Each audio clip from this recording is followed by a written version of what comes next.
All right, so good evening. Thanks to those of you who are joining live. I really appreciate it. Those of you who are watching the recording, thank you as well. My name is Dr. Josh Franco, Assistant Professor of Political Science at Cuyamaca College in East San Diego County, California. Happy to be here with you in the summer of 2022 and our workshop on global conflict and cooperation. So let's go ahead and get started with some background. So this workshop is a series that's focused on defining, exploring, and discussing global conflict and cooperation from the point of view of different international institutions, country governments, and international non-governmental organizations. Our schedule for workshops this term, they'll be every Tuesday from 7:30 to 8. Our first workshop is going to be on the Summit of the Americas. Next week will be on the Ukraine, and then other weeks are to be determined. If you have ideas for them, feel free to send me a message on Canvas or email, and I'm happy to run with those topics in future weeks for this workshop. So week one, the Summit of the Americas, and here we have a global shot of the Americas. Here's the Canada, United States, Mexico, and then South America and its countries. So what are our learning objectives with today's workshop? So by the end of this workshop, you'll be able to describe the Summit of the Americas. Secondly, is you'll be able to explain a real-world example of conflict related to this summit. Next is explain a real-world example of cooperation. And then lastly, is describe the implications of the Summit of Americas on policy and or people. So about the Summit of the Americas was hosted by the United States this year, and it's the 9th summit that's being held. And the theme of the summit was building a sustainable, resilient, and equitable future for the hemisphere. Now, this is the only hemispheric meeting of leaders from countries of the Americas, and the summit serves as the most important forum to address the region's shared challenges and opportunities. And the 9th summit marks the first time that the United States has hosted the event since the inaugural meeting in Miami in 1994. And this is the president's highest priority event for the region. I'm gonna go ahead and open up the US State Department, which is the principal foreign policy arm of the United States, which is overseen by the Secretary of State, Blinken, and the President of the United States, Joe Biden. And on this webpage, I'll post a link in the chat so you guys can check it out at your leisure.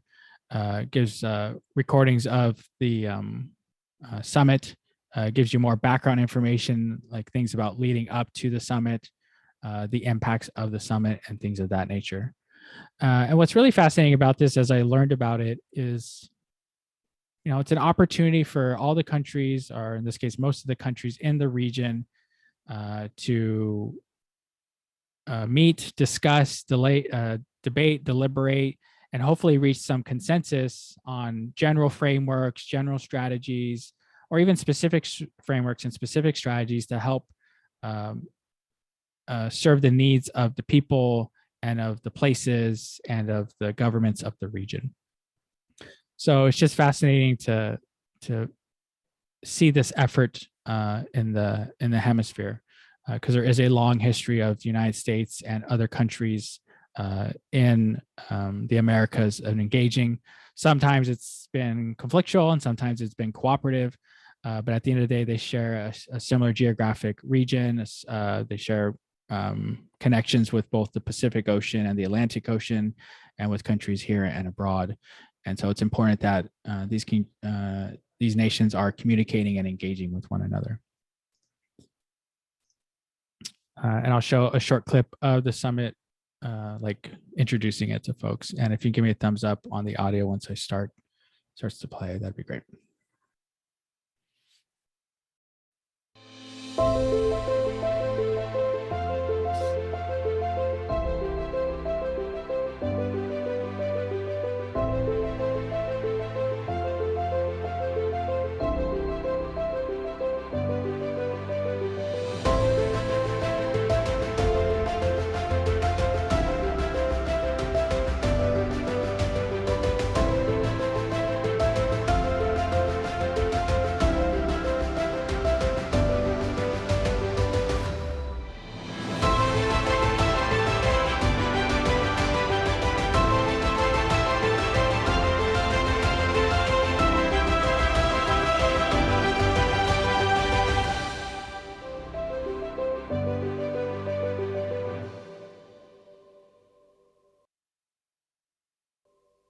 So that's just a short clip, like introducing the summit and beginning the marketing, I would say, of the summit to a broader audience here in the United States and abroad.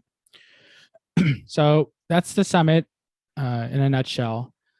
What I'd like to share next is President Biden's remarks at the opening plenary of this summit. So I'll go ahead and click on this link. Luckily for us, anytime the president speaks, you're going to have C-SPAN, which is a network supported by the cable networks on giving access to government. So we'll go ahead and listen to about 3 to 5 minutes of the president's opening speech at the summit. We might have to see an ad. Okay. Let me jump to his remarks. Let me set up the audio to go to headphone instead of speaker. Okay. Good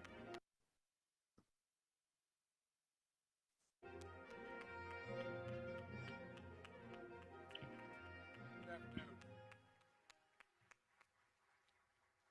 Please sit down. Well, welcome again to the 9th Summit of the Americas. A lot of hard work has gone into this summit and a lot of strong and constructive diplomacy so far, I believe. We brought together diverse voices and stakeholders and development and ambition agenda for action to address the issues that matter most to the future of our region. They're not all the same concerns in one sense. In another sense, they're all incredibly intertwined. I'm incredibly honored to be hosting all of you here in Los Angeles. My administration and the proposals that we're eager to discuss with you, we want to begin to talk about today. Proposals that I think are a far cry from what we saw from a previous American administration. But equally important, we, the Vice President, we want to listen, hear all of you, what you think we should be doing. In the next few days, we have an opportunity to find ways we can do better for all of our people by working together.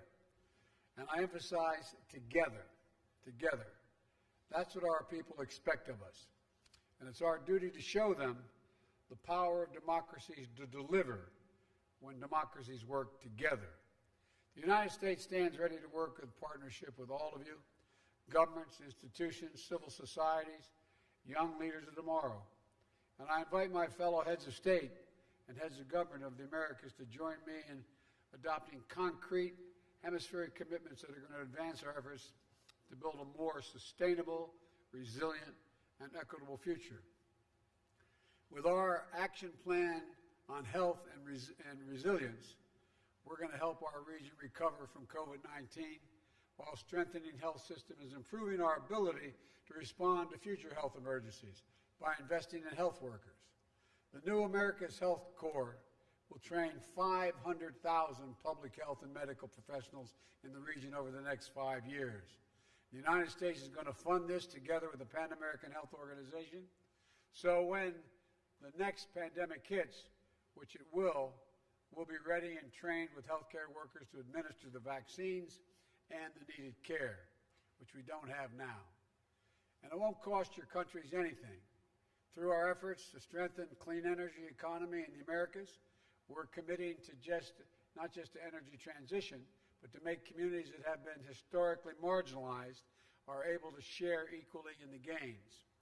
With equitable access to both good-paying jobs, we'll create and the affordable clean energy that will be made available.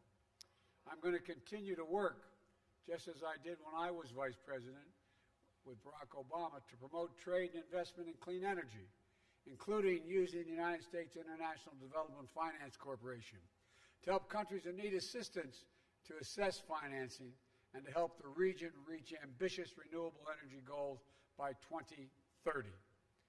By adopting the Inter-American Action Plan on Democratic Governance, we're going to commit our nations to making real the promise of the Inter-American Democratic Charter. And sometimes we forget what it says. It says inclusive democratic governance, transparency and accountability, protections for human rights of all people, respect for the rule of law, And on all these issues and more, the United States is making a critical commitment to demonstrate our enduring investment in our shared future and to address our shared concerns, because they are shared. Last night, I announced the America's Partnership Economic Prosperity Plan to drive equitable economic recovery and invest in working families throughout the hemisphere. Today, I rolled out a new partnership and collaboration with the Caribbean countries to address climate change. I just spent a little time with the Caribbean leaders. We have to go back and do a lot more, hear directly about their concerns, and discuss all the ways we can move together. As they pointed out to me just an hour ago, with a sense of urgency, not years, not months, but soon, soon. And so the president goes on to speak for, I think, another 4 to 7 minutes, kind of outlining his efforts, his view of what needs to happen in the Americas, but always striking this openness tone. And this is important because in the prior administration, that wasn't the case. And historically, the United States has always been seen as more paternalistic to other countries in the region, saying like, we know better, or we're acting on your behalf. But what's happened over the past 20 plus years is that each country has kind of matured and developed its economy, its political systems. There has been some backsliding in some of the Americas with respect to democratic governance and ideals. But for the most part, each of these countries feel like they need to have not only their seat at the table, but their voice at the table. And it isn't about the United States dictating terms, but more about engaging in genuine collaboration across the region. So as you heard, the president mentioned, using tools of the United States to build those relationships or supporting efforts, supporting democracies in the Americas so that they can become robust and engaging for all their citizens, and kind of having this clear-eyed focus that in the past, efforts have been had not reached everyone, and now we need to be really cognizant about making sure that all efforts reach all corners of all countries in an equitable way. So, in addition to the president's remarks, go ahead and pull this up here. There has been conflict associated with the summit, and I'll pull up one article here in National Public Radio about. In this case, the president of Mexico said he was not, and he did not attend the Summit of Americas, even though it was in Los Angeles. Like, it's literally, a 3 or 4 hour flight from Mexico City. And I'm going to go ahead and have this first few paragraphs read to us to kind of give us a little bit of background as to maybe why that's the case.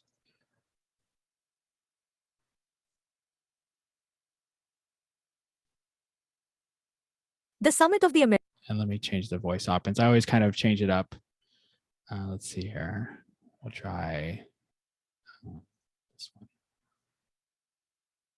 The Summit of the Americas, an event bringing together leaders of countries from Chile to Canada this week, was supposed to be a chance for the White House to demonstrate its leadership on big regional issues such as migration, climate change, and recovering from the pandemic. But the agenda has been overshadowed by who won't be at the table. Several leaders, including Mexican President Andrés Manuel López Obrador, turned down the chance to meet with President Biden in Los Angeles. The absences are drawing attention to the waning influence of the United States in the region and raising questions about U.S. commitment to Latin America.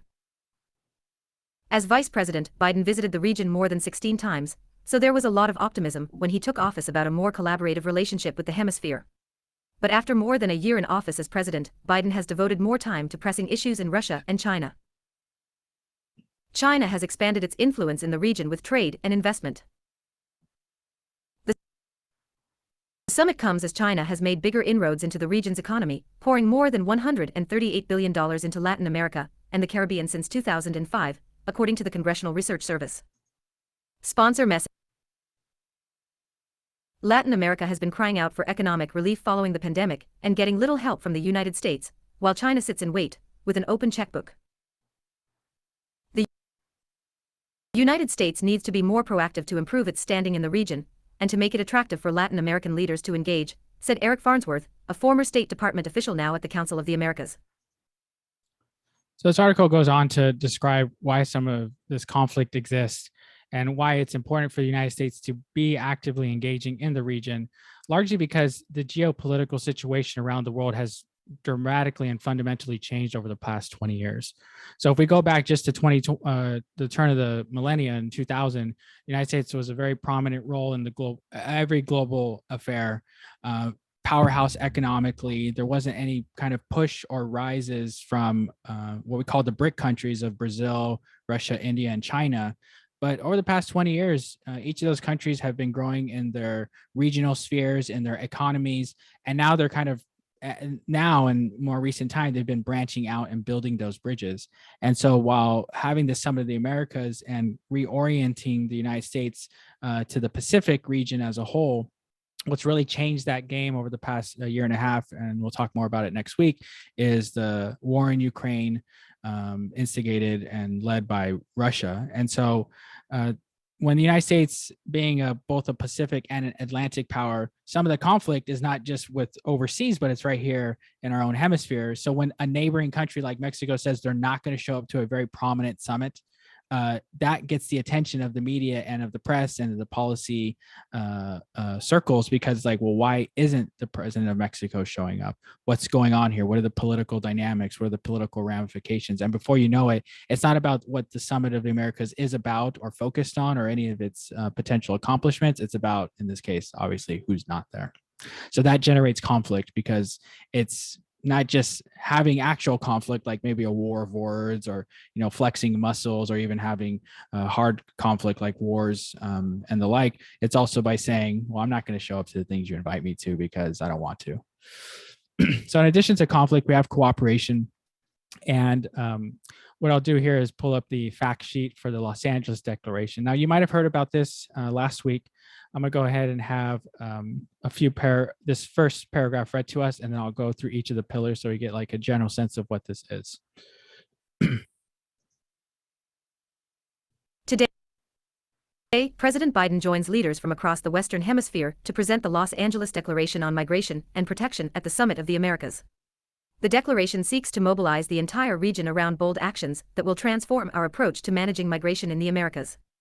The declaration is organized around 4 key pillars: 1. Stability and assistance for communities; 2. Expansion of legal pathways; 3. Humane migration management; and 4. Coordinated emergency response. In preparation for the summit, the United States and other countries in the region developed a suite of bold new migration-related deliverables. So, as it was mentioned, the pillars of stability and assistance for communities, and just to break it down a bit as an example. So here, Belize, a country in Central America, will implement in August of 2022 a program to regularize Central American and CARICOM migrants. Colombia's leadership is responding to Venezuelan migrants and refugees with forward-leaning policies based on solidarity, relief, and protection. Costa Rica is committing to a plan for renewal of a special temporary complementary protection category scheme for migrants from Venezuela, Nicaragua, and Cuba. Ecuador issued an executive decree that creates a path to a regular migration status for Venezuelans who enter the country regularly via an official port of entry, but who are currently out of status. The United States will provide more and additional support for a crisis response mechanism on migration.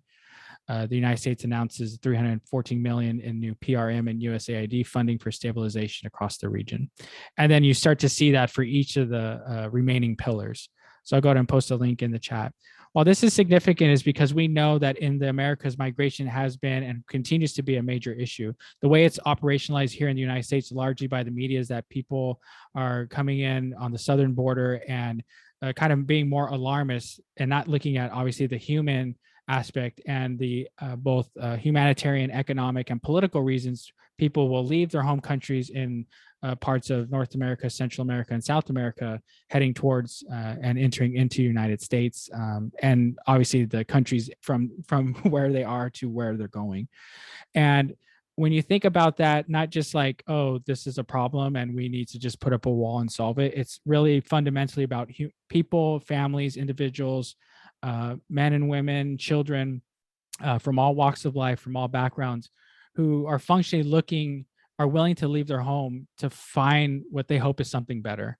And it can't just be a one country or two country or a few country solution. They have to think about it holistically. So while a lot of the attention was given to the conflict that led up to the summit and some of the disagreements at the summit, this is a clear example of cooperation between all and most of the countries in the region, because it's having them focus on not like, can we do more business? Can we do more trade? Can we do more financing and other things? It's really about people, right? And the lives that they're living, the struggles that they're having, and the choices and the risks they're willing to take by leaving their home countries for other parts of the region. So at the end of the day, the question is, what are the implications? And two of the implications that were pointed out is that first, that the president leading into it was like, it was all about who wasn't there. It was about the conflict. And this article talks about that at least it wasn't a complete debacle, right, or a failure, that the president was able to walk out with the Los Angeles Declaration and these very concrete strategies that if most of the countries took in the region to address migration and the movement of peoples. But we've also had other implications where, for example, an article in Time talks about how this summit is representative of what they say the declining U.S. influence in the region. And so the implications you can see are like divergent, but they're starting from the same area, which is this summit happened, conflict and cooperation. But some people interpret it as like, okay, at least there's elements there that can be viewed as a quote unquote win.